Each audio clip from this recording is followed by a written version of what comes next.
1.5 करोड़ अफराद की कातिल चिड़िया। ये 1959 से 1961 का दरमियानी दौर था। चीन के इनकलाबी रहनुमा माओ ज़ेतुंग मुल्क में नत नए तजुर्बात कर रहा था। मुल्क की पैदावार बढ़ाने के लिए उन्होंने एक अजीब जंग का ऐलान कर दिया था। ये जंग चिड़िया के खिलाफ थी। माओ ज़ेतुंग का ख्याल था कि परिंदों की यह किस्म चावल, गंदम और दीगर फसलों को सख्त नुकसान पहुंचाती है, लिहाजा इनका खात्मा जरूरी है। चुनांचे किसानों को इनामात के लालच दी गई कि जिसने जितनी ज्यादा चिड़ियां मार दी उनके लिए इनाम उतना ही ज्यादा होगा।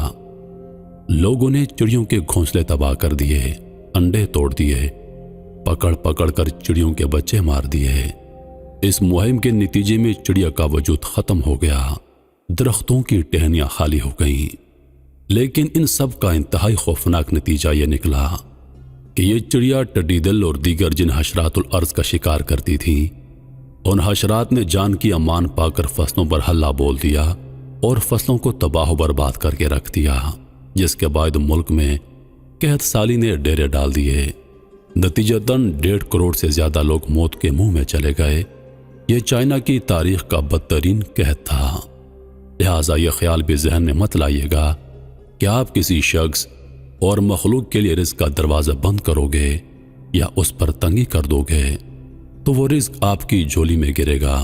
मुमकिन है आप जिस रिज़्क़ का दरवाज़ा बंद कर रहे हैं वो आपके ऊपर से कई बलाएं और मुसीबतें टालने के काम पर रब की तरफ से मामूर हो, और आप इस बात से बेखबर इसलिए कि रिज़्क़ की तक़सीम तो अल्लाह पाक की तरफ से है, ना कि इंसान की तरफ से।